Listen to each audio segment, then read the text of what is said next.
ব্যয়বহুল ৩ প্রকল্প থেকে ৭,০০০ কোটি টাকা ফেরত দিচ্ছে সরকার। রেলওয়ে ব্যয়বহুল ৩টি প্রকল্প থেকে ৭,০০০ কোটি টাকার বেশি ফেরত যাচ্ছে। এ প্রকল্পে এসব টাকা ব্যবহার না হওয়ায় ফেরত দেওয়ার সিদ্ধান্ত নিয়েছে সরকার। জনকণ্ঠের করা প্রতিবেদন থেকে বিস্তারিত তুলে ধরা হলো। প্রকল্প ৩টি হলো পদ্মা সেতু রেলওয়ে সংযোগ, দোহাজারী-কক্সবাজার রেলপথ নির্মাণ ও যমুনা সেতু নির্মাণ প্রকল্প। এর মাধ্যমে গত বছর নভেম্বরে শেষ হয়েছে কক্সবাজার রেলপথ নির্মাণ কাজ। চলতি বছরের ডিসেম্বরে শেষ হবে বাকি দুটি প্রকল্পের কাজ। এসব প্রকল্প থেকে প্রায় ৭,৪০৩ কোটি টাকা উদ্ধৃতি রয়েছে বলে রেলওয়ে কর্মকর্তারা জানান। তবে বিবেচনা ছাড়া প্রকল্পে অতিরিক্ত ব্যয় নির্ধারণের কারণে প্রকল্প কর্মকর্তা ও পরিকল্পনা কমিশনের সংশ্লিষ্টদের জবাবদিহিতার আওতায় আনার পরামর্শ বিশেষজ্ঞদের। অপরিকল্পিত উন্নয়ন ও প্রতিটি সেক্টরে লাভের অংশ বণ্টনের কারণে প্রকল্প ব্যয় অনিয়ন্ত্রিতভাবে বেড়ে গেছে বলে জানান তারা। এছাড়া পদ্মা রেল সংযোগ ও কক্সবাজারে ডাবল লাইন নির্মাণ না করার কারণে রেলযাত্রীরা প্রকৃত সেবা থেকে বঞ্চিত হচ্ছে বলে জানান গণপরিবহন বিশেষজ্ঞরা। এ বিষয়ে গণপরিবহন বিশেষজ্ঞ ও বুয়েটের অধ্যাপক ডক্টর শামসুল হক জনকণ্ঠকে বলেন, বর্তমান সরকার প্রকল্প ব্যয় কমানোর জন্য যেসব তাগাদা দিচ্ছেন, আগের সরকার ছিল পুরো উল্টো। তখন প্রকল্পের খরচ কমানোর বিষয়ে কারও কোনো দায়বদ্ধতা ছিল না। বেশি খরচে বড় প্রকল্প নেওয়া হলে সবাই এখান থেকে নিজের লাভের আশা করত। পরিকল্পনা কমিশন থেকে শুরু করে প্রতিটি সেক্টরে লাভের অংশ বণ্টন করা হতো। এটা দাতা সংস্থা বুঝতে পারত, তাই প্রকল্প খরচ কমানোর বিষয়ে কোনো উদ্যোগই হয়নি। ফলে আমাদের কর্মকর্তারা সঠিকভাবে তাদের দায়িত্ব পালন করতে পারেনি। জবাবদিহিতা না থাকার কারণে প্রতিটি প্রকল্পে এই অবস্থা তৈরি হয়েছে। তাই বিবেচনা ছাড়া প্রকল্পে অতিরিক্ত ব্যয় নির্ধারণের কারণে প্রকল্প কর্মকর্তা ও পরিকল্পনা কমিশনের সংশ্লিষ্টদের জবাবদিহিতার আওতায় আনার পরামর্শ দেন তিনি। দুটি প্রকল্পে হয়নি ডাবল লাইন।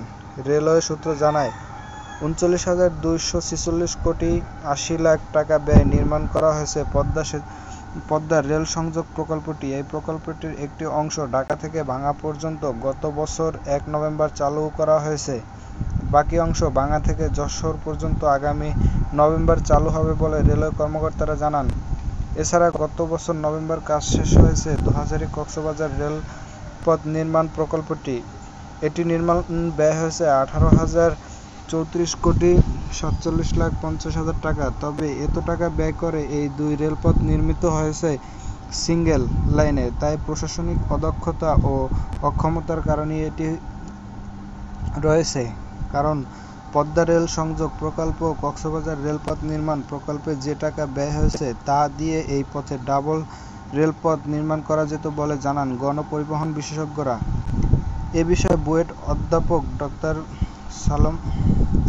শামসুল হক বলেন, আমাদের অক্ষমতা ও দুর্বলতার কারণে পদ্মা রেল সংযোগ প্রকল্পটি ডাবল লাইন নির্মাণ করা যায়নি। আমাদের আশেপাশের দেশে প্রতি কিলোমিটার রেলপথ নির্মাণে যে খরচ হয় তা বিবেচনা করেই পরিকল্পনা নেওয়া হলে এই খরচের পদ্মা সেতু যশোর পর্যন্ত পুরো রেলপথটি ডাবল লাইন করা যেত।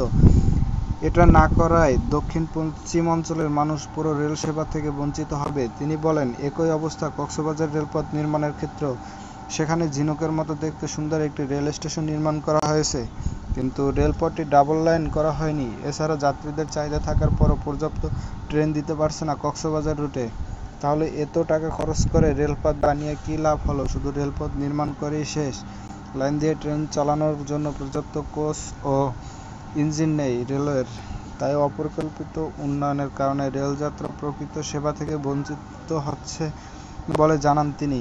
৩ প্রকল্প থেকে যেভাবে বেড়েছে ব্যয়, রেলওয়ে সূত্র জানায়, বিগত আওয়ামী লীগ সরকার আমলে রেলের বেশ কয়েকটি মেগা প্রকল্প বাস্তবায়ন করা হয়। এর মধ্যে সবচেয়ে ব্যয়বহুল প্রকল্প হলো পদ্মা সেতু রেল সংযোগ প্রকল্পটি। পদ্মা সেতু হয়ে ঢাকা থেকে যশোর পর্যন্ত ১৬৯ কিলোমিটার সিঙ্গেল রেলপথ নির্মাণ করা হয় এই প্রকল্পে, যা চলতি বছর নভেম্বরে শেষ হবে। ২০১৬ সালের জানুয়ারিতে শুরু হওয়া প্রকল্পটি ২০২২ সালের ডিসেম্বর শেষ হওয়ার কথা ছিল।